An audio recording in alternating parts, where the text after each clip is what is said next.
Hello everyone, and welcome to this new video, where we have together the incredible theories around instrumental transcommunication. Mind transcommunication is usually attributed to the medium who can communicate with the dead. For example, instrumental transcommunication is attributed to phenomena that can be recorded using equipment such as PVE phenomena. For example, through instrumental transcommunication, people would be able to communicate with the dollar, whether visually or audibly. There are many intriguing recordings. In this video, we're going to tap into some of them. Most of these protests would have started on older devices, and usually this was not intended. There are very old testimonies of people who have seen or heard loved ones on their television or radio. Some of them were just watching their favorite soap opera when all of a sudden they saw a loved one in the form of a sizzle appear on the screen. Others were recording themselves singing, and when they listened to the tape again, they heard a voice in the background calling out to them. All these events are called spontaneous events. And generally, the people concerned are often skeptical at the base and do not seek to communicate with the spirits. What is strange is that most of the time, the protests came shortly after the death of a loved one, and the people involved were in mourning. They are reported that when a person is grieving, they will try to hold on to everything they can and find meaning to remember the deceased person. Nevertheless, with all the testimonies that exist, we cannot ignore a potential communication with spirits. One of the most disturbing Calais is that of Eliane and Jean. They allegedly tried to communicate with their son, who died following several strange manifestations. Initially very skeptical, they would have waited more than 2 years before trying to get in touch with their son. Pascal, a lawyer by profession, is very skeptical and does not believe at all in the different methods that exist to communicate with spirits. But one day, he decides to take the plunge. He will then try to record a message for their deceased son on an old tape recorder, and when he goes to listen to the tape again, he will be left speechless. He will catch a voice. The mother even goes so far as to certify that it is indeed the voice of her son, who died a few years earlier. For her, when you replay the tape, you can clearly hear her son say, "I'm here." After this event, the father will still remain very skeptical and will try again several times to capture new phenomena. And in a very short time, they will be able to record new other very strange events.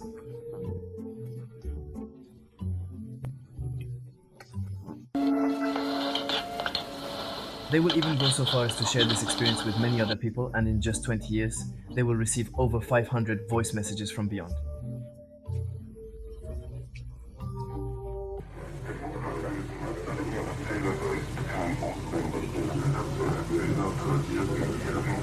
But why did they manifest themselves, and who really manifest themselves?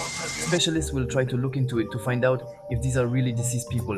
No matter how hard they try, they will not be able to explain the phenomena rationally. Most of them explain that we have to keep an open mind about these manifestations. The most rational explanation they found is that it would be phenomena related to nearby electricity. But even today, there are many phenomena related to instrumental transcommunication. And again, many paranormal researchers use objects to capture PVE phenomena. It will probably be many more years before we know if this is really the beyond.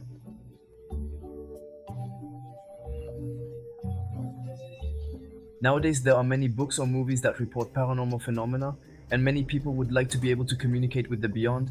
There are many examples that the scientific community has not yet been able to explain, and today we are going to look at the footsteps of Marcello, an Italian medium who reportedly managed to record voices and communicate with the dead. This medium would have succeeded, thanks to an old post from the 40s, to obtain extraordinary results. But before looking at his step to better understand the phenomenon, I must explain to you a little what it is. An Akashic chant lounge theories. The fields to Kashiks would be destot, which would link the past, the present, and the future. And it would be precisely this famous link that would allow spirits to communicate with the world of the living. In 1993, Marcello organized numerous gatherings to try to communicate with the beyond. A lot of people will laugh at him initially, but some of them will have participated in it. At these gatherings will qualify that Marcello was particularly gifted and that he had a little something extra that allowed him to arrive at such records. Gradually, his reputation will grow, and after a while, his reputation will grow so much that many journalists will want to meet him to try to understand the phenomenon. Many of them will study the phenomenon with precision and qualify these phenomena as instrumental transcommunication. Most of them report that they were very skeptical at first and thought it was a hoax, but all will come away completely confused. The reports of these groups explain that generally nothing happened for more than an hour. They only heard some kind of sizzling or radio waves, and after about 1 hour the radio would start sizzling in a different way and not usual. It would be at this time that voices with a very unusual testament could be heard. Mathieu Batti and other people who were gathered in these groups would then succeed in communicating with the dead using this radio post from the 40s.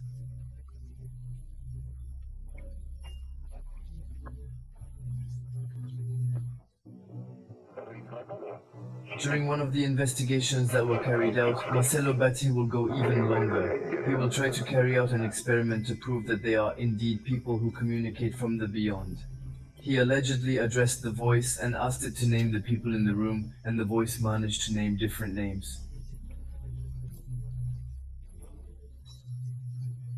But Marcello Bacci would have gone even further. He would have asked the voice to address him directly in his language, without specifying that it was Hungarian, and the voices would have addressed Erwin in Hungarian.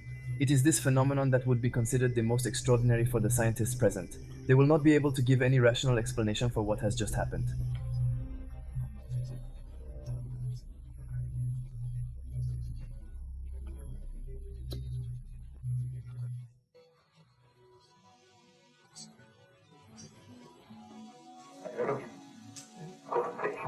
The results obtained by this medium will confuse all skeptics, especially since they willingly play the card of transparency and lend themselves to all the experiments that are proposed to it.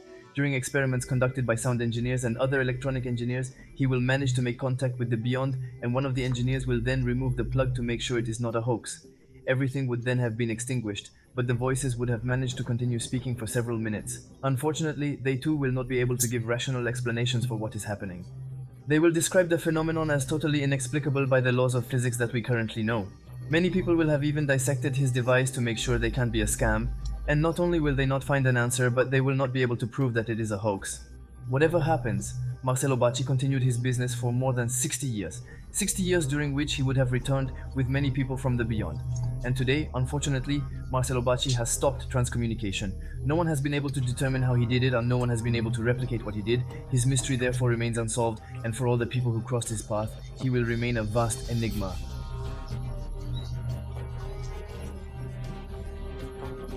Around the world, there are many cases who claim to have had near-death experiences or out-of-body exits. Today, we are going to look at Christine's case. A story begins when she was just 18 years old. This girl will take the road with her friends during a very quiet after 12 hour. And on the way, the driver of the vehicle will unfortunately miss a turn and fall into the ditch. During this accident, Christelle, who was not tied up, was thrown out of the vehicle several hundred meters. It will take her friends several minutes to find her. And when they find her, her heart has unfortunately stopped beating. Arriving at the hospital, the doctors will succeed in restarting her heart, but she is in a very serious state of health. She has different fractures, a lung is perforated, and she even has extremely serious injuries. For now, even though her heart is gone, she's going to stay in a coma, and Christelle doesn't know it yet, but she's going to have an incredible near-death experience. You should know that near-death experiences are experiences that happen to people who are considered clinically dead, and every year, many testimonies are collected on this subject. Most of these testimonies report coming out of their bodies. They would have even managed to have the room they were in, and for some would have even seen the doctors perform their operation on them, and they could have given many details that they were not supposed to know about Christelle. She would later testify that she remembered a particular moment just after the accident and saw herself as if she had managed to get out of her body and was just above her body.